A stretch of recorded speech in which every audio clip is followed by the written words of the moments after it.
Well, good morning and welcome back to the Broadcast Retirement Network. I'm Jeff Snyder. This is BRN AM for Monday, December 9th, 2019. And here are your top stories.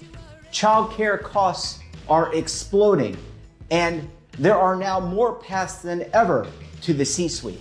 It's social media Monday, and that means a latest look at the retirement benefits and personal finance trends on the internet. Joining me now, Senior Financial Services Editor for LinkedIn, Devin Banerjee. Good morning, Devin. Happy Social Media Monday to you. Good morning, Jeff. How are you?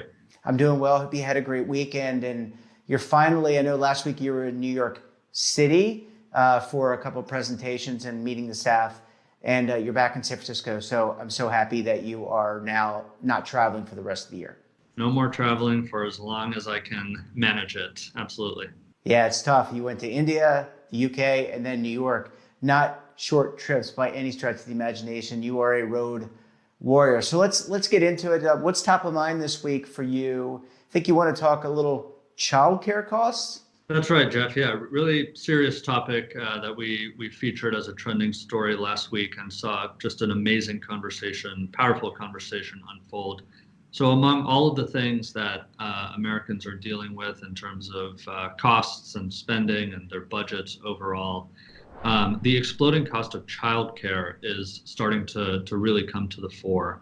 So in the U.S. over the past 4 decades, the cost of childcare has risen about 2,000%. Wow. So this is unlike any other spending. When we look at Census Bureau figures, this is a period when middle-class wages have stagnated, and even then, childcare costs have grown twice as fast as overall inflation. In some parts of the country, in California, for example, the cost of typical daycare center is about half the median income of a single parent. So this has become quite a serious issue. So what's behind it? Women's greater entry into the workforce has really pushed childcare into the realm of kind of paid labor and a service that people have to pay for. There are other reasons as well. It's a very hands-on business. There is a cost of labor involved, which means it can't be outsourced or automated like other services these days in today's economy. The industry is heavily regulated, so costs are higher for operators. Those costs are typically passed on, obviously, to consumers. And actually, what's been happening the past decade is the real estate for childcare centers and the places where this occurs is gone through the roof. And that cost, again, is passed on to consumers. So, as I said, we saw a really interesting conversation unfold on the platform. Some people are saying this is basically like buying a new car every year in their household or having a second mortgage. It's that type of cost. We had a military spouse, Courtney Ross, talked about how it's this issue is even more acute with military families where is not as much support as some private employers that are trying to step in and help here. Elon Cavill, one of our members, said right now she's paying about $24,000 a year for her daughters. Wow. Almost as much as a mortgage, she says. So and so there's this debate going on now. What role does government play? What role do private employers play? And if I take some consensus from the conversation, it's that both have a very important role, and that to have productive workers who happen to be parents, companies need to do more, and then to have a productive society in the future, governments need to do more. I mean, this is literally investing in the future of the productive workforce of this country, is investing in children's care. So, as I said, really powerful conversation that unfolded. Yeah, and so we've talked a lot on this program and other venues about workplace flexibility. That sounds like that's a very important aspect of this. And the other thing, Devin, that just listen to you talk about this, and I don't think if you're thinking about having a child, I don't think most people do this, but if you just think about the pure numbers of having a child, not just the childcare, but also clothing, educating. I mean, that's an exorbitant amount of money that's being spent. And I think it's obviously a job that is, an unpaid job, but it's a very important role. But the last thing you want to do is depress the parents from or people from having children, because like you said, they are the lifeblood of our society. Without children, we have no future.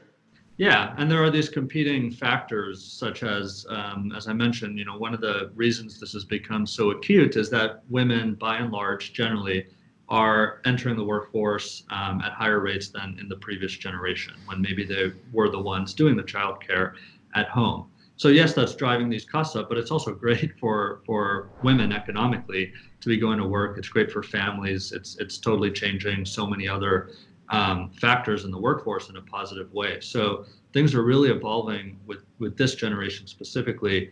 And as you alluded to, flexibility from employers as a benefit and as an element of their culture is really one of the top ways this conversation is unfolding today. And as I said, employers realize that to have happy, productive employees who happen to be parents, there is a role for them as companies to play. Yeah, just kind of thinking it through a little bit, we're in a technological age. There are many people who work from home at least part of the time. And I'm wondering if that, along with the workplace flexibility and the benefits, the voluntary, involuntary benefits that are offered, is a way to mitigate some of these expenses. I don't have children, but I would think that having to watch your children at home while you're working could be a little bit of a distraction. Might take you away from being able to answer phone calls or doing conference calls. But that being said, to your earlier point, I think employers understand, and it's not as rigorous or it's not as rigid a corporate structured environment as we've had in the past. Yeah, absolutely. And there are ways to mitigate the cost of childcare. Anecdotally, I see colleagues, not doing 5 days a week of childcare because the company allows flexibility, so they can just do 2 or 3 days a week of childcare and then be home, the rest of the time. So there are so many different ways to mitigate it. I think one of the most important takeaways, which I kind of hinted at earlier, is that we saw a lot of health professionals and psychologists come out and say this is when a child is 0 to 5 years old, that's really the most impressionable time cognitively for this developing person and future adult. And so it's kind of funny that we have education paid for in most cases, in almost all cases, starting at age 5, but we're not spending time on that 0 to 5 time frame for children. So, as I said, very important topic for many reasons. Yeah, one thing I was just thinking about, for example, for many employers here in New York have commuter benefits, and I'm wondering if they could either provide some healthcare, or not healthcare. They do provide healthcare, but they can provide childcare. And you do see that larger companies have, I'm sure like larger tech companies are an example where they provide childcare, or maybe the Congress could pass a law where you can defer money pre-tax that you could use like we do with commuter benefits, which is where I was trying to go, inarticulately, of course. Yeah, no, absolutely. I mean, we do that for personal health spending. And if you think about it, this is very important health spending for families and children. So yeah, I could totally see that happening. Yeah, but this is certainly important to the future of our society. Devin, when we come back, I want to talk to you more about another topic, which I think is really important. But when we come back, we're going to talk to Devin Banerjee about moving into the C-suite, not he or I, even though we both think we deserve it, but how many individuals are moving into the C-suite. So stay tuned right here on BRN AM.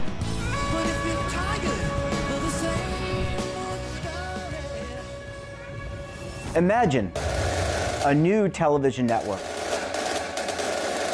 that will make you richer, healthier, and in control of your financial future.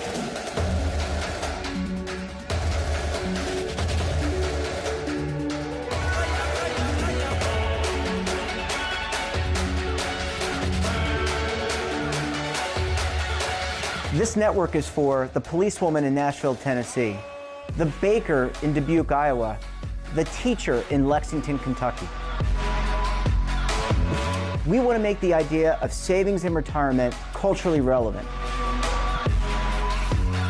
But what do you see as a defining issue of the midterms, especially for the smaller businesses? I mean, they are the lifeblood of the American economy.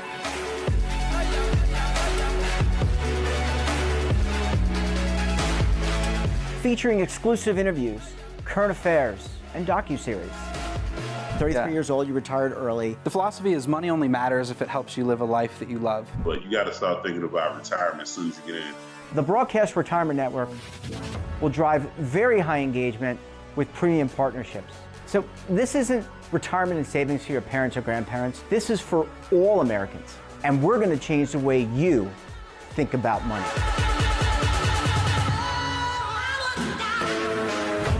Welcome to the next frontier of retirement and savings. This is BRN, the Broadcast Retirement Network.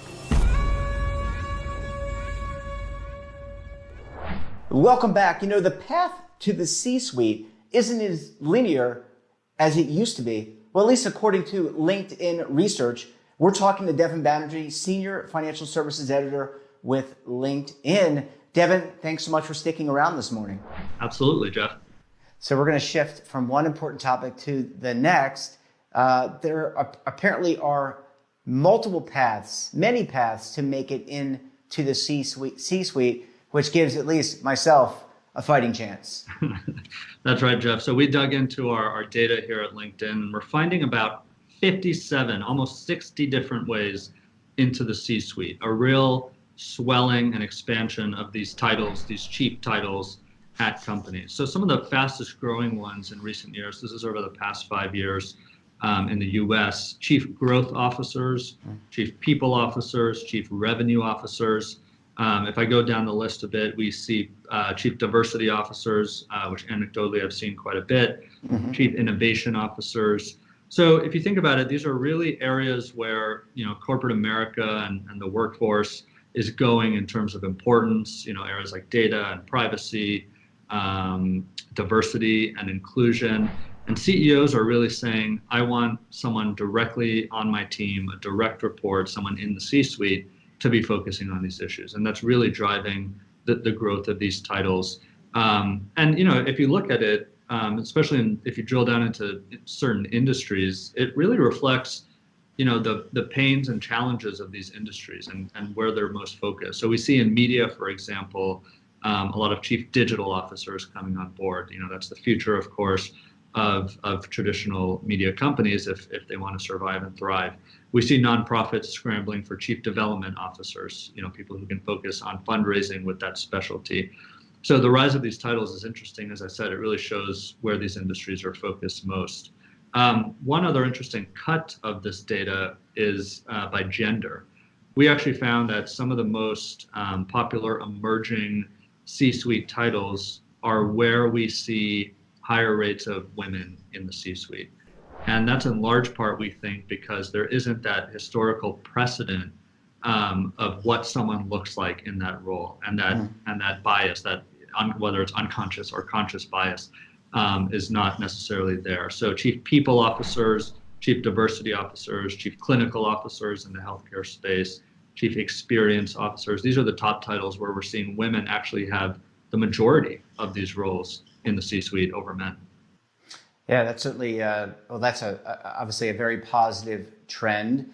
And it seems like there are many different corporate issues that are popping up, and we talk about them on this program and in other venues. I would expect that, Devin, that this list could potentially expand as issues come up. And one that comes to mind, and I don't know if it made your list, but, you know, sustainable investing and, you know, that whole genre is, I wouldn't say new, but like governance.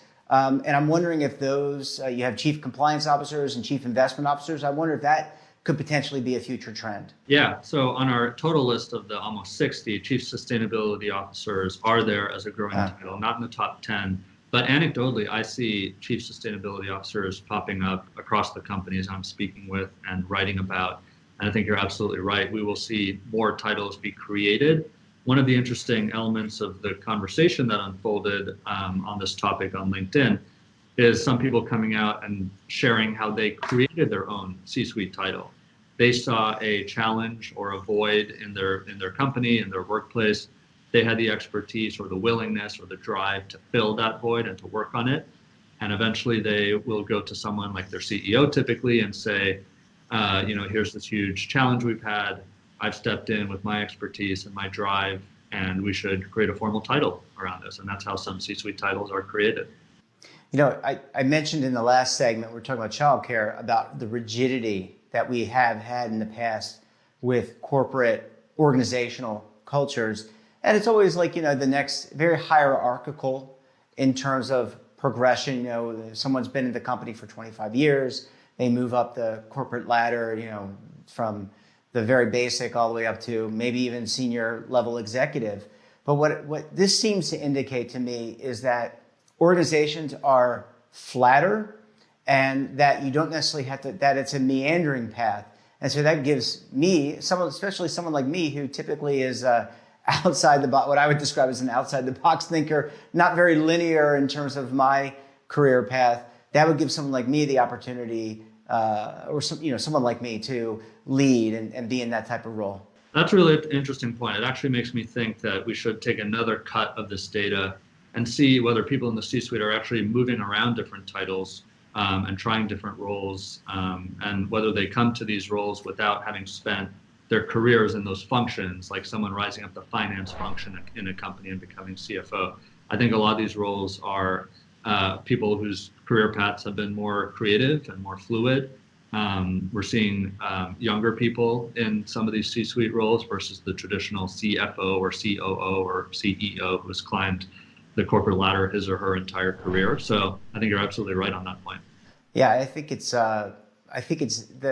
really a much more, to your point, fluid type of environment.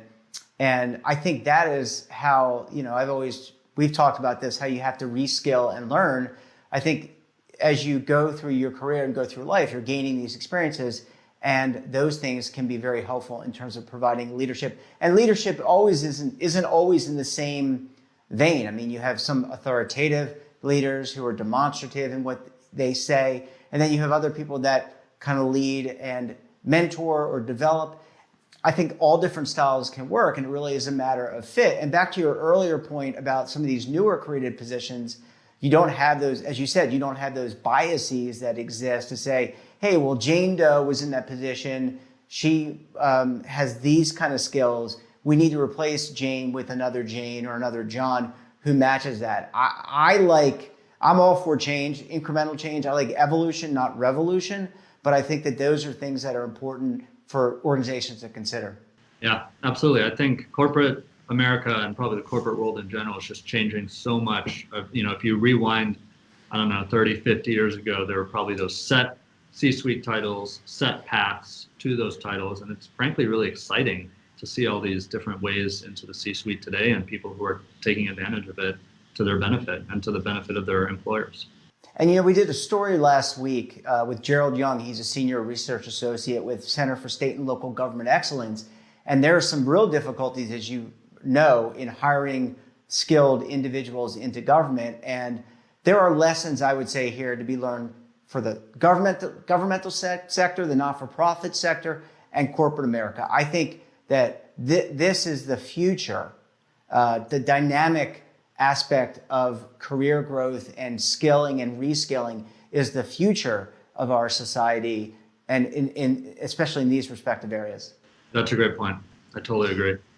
Well, Devin, thanks so much for joining us. Great story. It's amazing, and I can't get over the childcare costs, just outrageous. But I'm convinced that we'll find ways forward. Thanks so much for joining us. Enjoy the rest of your week, and we'll talk to you later on for the podcast.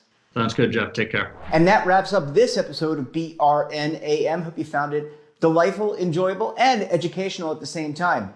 Have a topic or someone of interest that you think we should interview? Drop us a line. And don't forget, for all the news in retirement, markets, technology, personal finance, and so much more, check out today's edition of The Morning Pulse. So until tomorrow, I'm Jeff Snyder. Keep on saving, and don't forget, roll with the changes.